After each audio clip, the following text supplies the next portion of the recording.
Suju, good morning. ഇവിടെ രാഹുൽ മാങ്കൂട്ടം അടക്കമുള്ള നേതാക്കളെ വേദിയിൽ ഇരുത്തിക്കൊണ്ടാണ് പി ജെ കുര്യൻ എന്ന് പറയുന്ന കോൺഗ്രസിന്റെ ഏറ്റവും മുതിർന്ന നേതാക്കളിൽ ഒരാൾ പറയുന്നത്, നിങ്ങൾ SFIയെ കണ്ടുപഠിക്കൂ, അവരുടെ സമരത്തെ കണ്ടുപഠിക്കൂ. ടി വിയിൽ പോയിരിക്കുന്നതല്ല രാഷ്ട്രീയ പ്രവർത്തനം, നാട്ടിലിറങ്ങി മനുഷ്യരുടെ ഇടയിലേക്ക് ഇറങ്ങുന്നതാണ് പ്രവർത്തനം. ഒരു മണ്ഡലത്തിൽ ഇറങ്ങിയാൽ 25 പേരെ തികച്ചടയ്ക്കാൻ നിങ്ങളുടെ സംഘടനയ്ക്ക് പറ്റുമോ എന്ന് യൂത്ത് കോൺഗ്രസിന്റെ നേതാക്കളോട് പി ജെ കുര്യൻ ചോദിക്കുകയാണ്. തിരിച്ചറിവിന്റെ ഒരു വാക്കുകളാണ് നമുക്ക് അദ്ദേഹത്തിൽ നിന്ന് കേൾക്കാൻ കഴിഞ്ഞത്.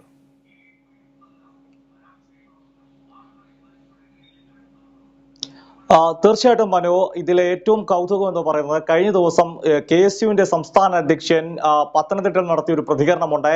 അദ്ദേഹം പത്തനംതിട്ടയിൽ പറഞ്ഞത് SFI 9 വർഷമായി ഫ്രീസറിലായിരുന്നെന്ന്, ഇപ്പോൾ ആരാണ് ഫ്രീസറിൽ ഇരിക്കുന്നതെന്ന് പി ജെ കുര്യൻ തന്നെ വ്യക്തമാക്കുന്നു. അതിന് മറുപടി SFIയുടെ സംസ്ഥാന ഭാരവാഹികളിൽ നിന്ന് അപ്പുറത്തേക്ക് പി ജെ കുര്യന്റെ ഭാഗത്തുനിന്ന് KSUവിനും യൂത്ത് കോൺഗ്രസിനും രൂക്ഷ വിമർശനമാണ് ഇപ്പോൾ പി ജെ കുര്യൻ നടത്തിയിരിക്കുന്നത്. രാഹുൽ മാങ്കൂട്ടത്തിൽ ഇരിക്കുന്ന വേദിയിലാണ് ഒരു സ്ഥലത്ത് അദ്ദേഹം പറയുന്നത്, അത് കീഴ്വാഴ്പൂരിലാണ്. 40 വയസ്സിൽ താഴെയുള്ള 5 ചെറുപ്പക്കാരെ അവിടെ കുടുംബസംഗമത്തിൽ ചെല്ലുമ്പോൾ കാണാൻ സാധിക്കുന്നില്ല.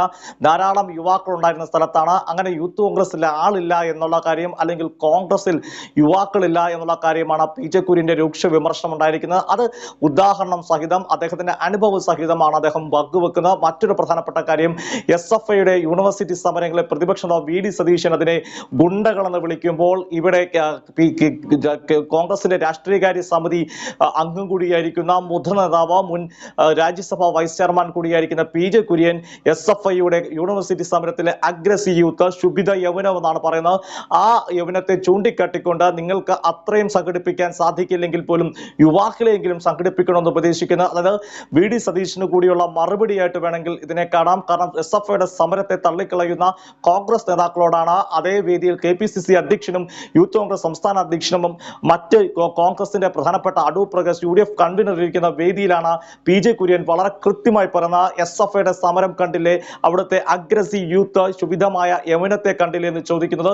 അങ്ങനെ KSUവിന്റെ സംഘടനാ ദൗർബല്യത്തെ ചൂണ്ടിക്കാട്ടുമ്പോൾ മറുഭാഗത്ത് SFIയുടെ സംഘടനാ ശക്തിയെയാണ് ഉദാഹരണമായി പി ജെ കുര്യൻ ചൂണ്ടിക്കാട്ടുന്നത്. അതിനോടൊപ്പം പി ജെ കുര്യൻ പറഞ്ഞ മാർക്സിസ്റ്റ് പാർട്ടിയോട്, അതായത് CPM-നോട് എന്തൊക്കെ വിമർശനമുണ്ടെങ്കിലും അവരുടെ സംഘടന ശക്തമാണെന്ന് KPCC-യിലും കോൺഗ്രസിലും നമുക്ക് കോൺഗ്രസിൽ ഉണ്ടായിരിക്കുന്ന പടലപ്പിണക്കുകളും അഭിപ്രായ ഭിന്നതകളും KC വേണുഗോപാലിനും VD സതീശനുമെതിരെ വലിയൊരു ഭാവം രംഗത്തെത്തുന്നുണ്ട്. അടുത്ത കാലത്താണ് ഉമ്മൻചാണ്ടി ഉമ്മനും A ഗ്രൂപ്പ് സജീവമാക്കുന്നതിനെ പറ്റി സംസാരിക്കുന്ന അത്തരമൊരു ഘട്ടത്തിലാണ് പി ജെ കുര്യന്റെ വിമർശനം എന്ന ഏറെ ശ്രദ്ധേയമാണ്. മറ്റൊരു പ്രധാനപ്പെട്ട കാര്യം പി ജെ കുര്യൻ മുന്നോട്ട് വെക്കുന്നത് തെരഞ്ഞെടുപ്പുമായി ബന്ധപ്പെട്ടാണ്. കഴിഞ്ഞ തവണ നിയമസഭാ തെരഞ്ഞെടുപ്പിൽ താൻ പറഞ്ഞതോ അല്ലെങ്കിൽ ഇവിടെ ജില്ലയുടെ ആരോടും ആലോചിക്കാതെ സ്ഥാനാർത്ഥികളെ അടിച്ചേൽപ്പിക്കുകയും അതുകൊണ്ട് 5 സീറ്റും കോൺഗ്രസിന് നഷ്ടമായി തീരുന്നു.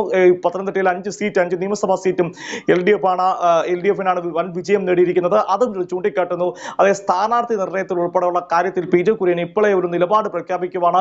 തദ്ദേശ തെരഞ്ഞെടുപ്പിലും നിയമസഭാ തെരഞ്ഞെടുപ്പിലും സ്ഥാനാർത്ഥി നിർത്തി തന്നെയും കൂടെ കേൾക്കണം, അല്ലെങ്കിൽ ഏകപക്ഷീയമായി തീരുമാനം ഉണ്ടാകരുത്. അങ്ങനെ ഉണ്ടാകുന്നതിനെതിരെ മുന്നറിയിപ്പ് കൂടിയാണ് പി ജെ കുര്യൻ കഴിഞ്ഞ ദിവസം സമരസംഗമം എന്ന പത്തനംതിട്ട ജില്ലയിൽ DCC സംഘടിപ്പിച്ച പരിപാടിയിൽ വെച്ച് പറഞ്ഞിരിക്കുന്നത്. ഇവിടെ സുജു, ഏറ്റവും പ്രധാനപ്പെട്ടത് രാഹുൽ മാങ്കൂട്ടം ഇരിക്കുന്ന വേദിയിൽ പി ജെ കുര്യൻ പറയുകയാണ്, യൂത്ത് കോൺഗ്രസ് നേതാക്കളെ നമ്മൾ ആകെ കാണുന്നത് ടി വിയിൽ മാത്രമാണെന്ന്, ജനങ്ങൾക്കിടയിൽ നിങ്ങളെ കാണാൻ കഴിയുന്നില്ല എന്ന്, ജനങ്ങൾക്കിടയിലേക്ക് ഇറങ്ങിച്ചെല്ലണമെന്ന്. ഇതിൽ പരം ഒരു നാണക്കേട് യൂത്ത് കോൺഗ്രസിൻ്റെ സംസ്ഥാന അധ്യക്ഷന് വേറെ എവിടെ നിന്നെങ്കിലും കിട്ടാനുണ്ടോ? എത്രയോ കാലമായി ആക്ഷേപം യൂത്ത് കോൺഗ്രസിനെതിരെ നമ്മൾ ഒന്ന് പരിശോധിക്കാം സുജു. നമ്മൾ ജനോപകാരപ്രദമായ ഏതെങ്കിലും ഒരു വേദിയിൽ സമീപകാലത്തല്ല യൂത്ത് കോൺഗ്രസിനെ കണ്ടിട്ടുണ്ടോ? ഇപ്പോൾ വലിയ ദുരന്തമുണ്ടായി വയനാട്ടിൽ. എന്താണ് സംഭവിച്ചത്? DYFI 20 കോടി രൂപ പിരിച്ചെടുത്ത് 100 വീടുകളുടെ തുക മുഖ്യമന്ത്രിക്ക് കൈമാറി. മറുഭാഗത്ത് യൂത്ത് കോൺഗ്രസ് എന്താണ് ആ പൈസ പിരിച്ചു മുക്കിയെന്ന ആക്ഷേപം കേട്ട് നാണം കെട്ട് നിൽക്കുന്നു. ഇനി DYFI പൊതിച്ചോറ് നൽകുന്നു ആശുപത്രികളിലെ സാധാരണക്കാരായ മനുഷ്യർക്ക്. യൂത്ത് കോൺഗ്രസിനെ അങ്ങനെ ഒരു പദ്ധതിയിൽ നമ്മൾ എവിടെയെങ്കിലും കണ്ടിട്ടുണ്ടോ? സ്കൂളുകൾ തുറക്കുമ്പോൾ പാഠ്യോപകരണങ്ങളുമായി വരുന്നു SFI നേതാക്കൾ. യൂത്ത് കോൺഗ്രസിനെ നമ്മൾ കാണാറുണ്ടോ വിവാദങ്ങളിലല്ലാതെ? അപ്പോൾ ഇതൊക്കെ സ്വന്തം നേതാക്കൾ തന്നെ തിരിച്ചറിഞ്ഞ് അവരോട് പറഞ്ഞു കൊടുക്കുന്നു എന്നത് വളരെ പ്രധാനപ്പെട്ടതല്ലേ?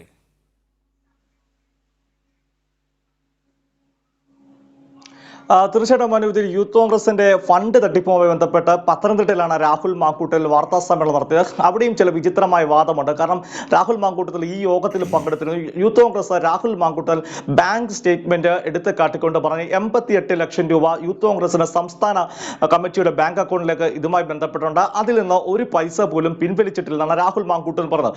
രാഹുൽ മാങ്കൂട്ടത്തിൽ പറയുന്നത് ശരിയെന്ന് നമുക്ക് അംഗീകരിക്കുമല്ല, അങ്ങനെ അംഗീകരിച്ചാൽ പോലും ചോദ്യങ്ങൾ അവശേഷിക്കുകയാണ്. കാരണം യൂത്ത് കോൺഗ്രസ് പ്രഖ്യാപിച്ചത് 140 മണ്ഡലങ്ങളിൽ നിന്ന്, നിയോജക മണ്ഡലത്തിൽ നിന്ന് 2 ലക്ഷം രൂപ വെച്ച് പിരിച്ചെടുക്കുമെന്നാണ്.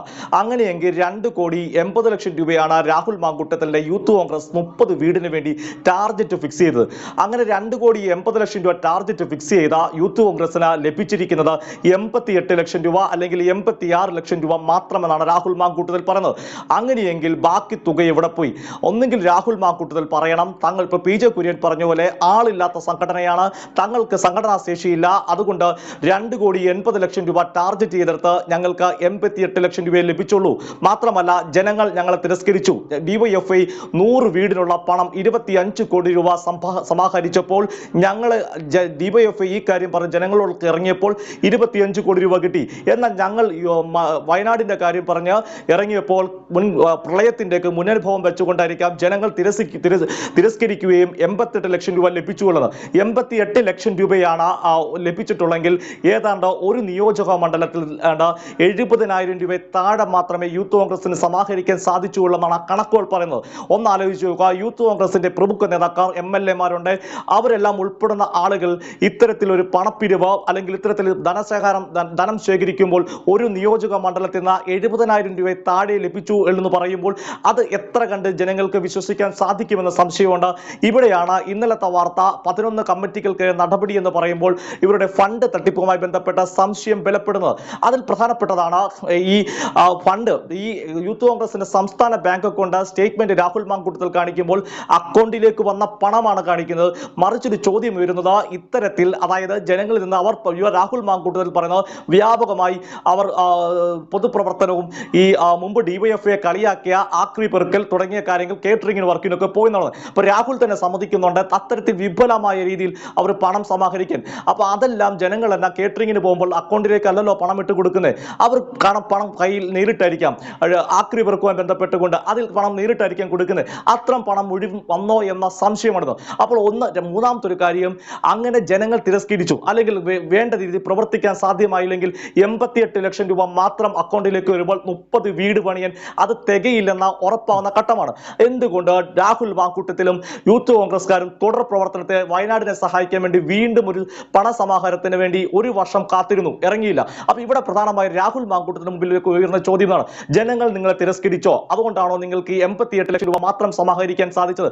2,80,00,000 രൂപ ടാർഗറ്റ് ഫിക്സ് ചെയ്തെടുത്ത് ഒരു 140 നിയോജക മണ്ഡലമായി കണക്കാക്കുമ്പോൾ ഒരു നിയോജക മണ്ഡലത്തിൽ 70,000 രൂപ താഴെ മാത്രം ലഭിച്ചത് ജനങ്ങൾ നിങ്ങളെ തള്ളിക്കളഞ്ഞുകൊണ്ടാണ്. മറ്റൊരു പ്രധാനപ്പെട്ട ചോദ്യം, നിങ്ങൾക്ക് ഇത്രയും തുക കുറഞ്ഞാണ് ലഭിച്ചെങ്കിൽ എന്തുകൊണ്ട് നിങ്ങൾ കൂടുതൽ പിരിവിലേക്ക് കടന്നില്ല അല്ലെങ്കിൽ കൂടുതൽ സംഭാവന സ്വീകരിക്കുന്നതിലേക്ക് കടന്നില്ല? ഇവിടെയാണ് ഫണ്ട് തട്ടിപ്പെന്ന സംശയം ബലപ്പെടുന്നത്, ആരോപണം ശക്തമാകുന്നത്. ഇപ്പം നടപടി ഉണ്ടായെന്ന് പറയുമ്പോൾ അതിൽ കൂടെ ജനങ്ങൾ, അതായത് യൂത്ത് കോൺഗ്രസിന് പോലൊരു യുവജന സംഘടന, സംസ്ഥാനത്തെ പ്രധാനപ്പെട്ട രാഷ്ട്രീയ കക്ഷിയുടെ യുവജന സംഘടനയ്ക്ക് ഇത്രയും കുറഞ്ഞ തുക സമാഹരിച്ചു എന്ന് പറയുമ്പോൾ സത്യത്തിൽ അത് വിശ്വസിക്കാൻ സാധ്യമല്ല. അവിടെയാണ് ഫണ്ട് തട്ടിപ്പ് നടന്നു എന്നുള്ള സംശയം ബലപ്പെടുന്നത്. മനു.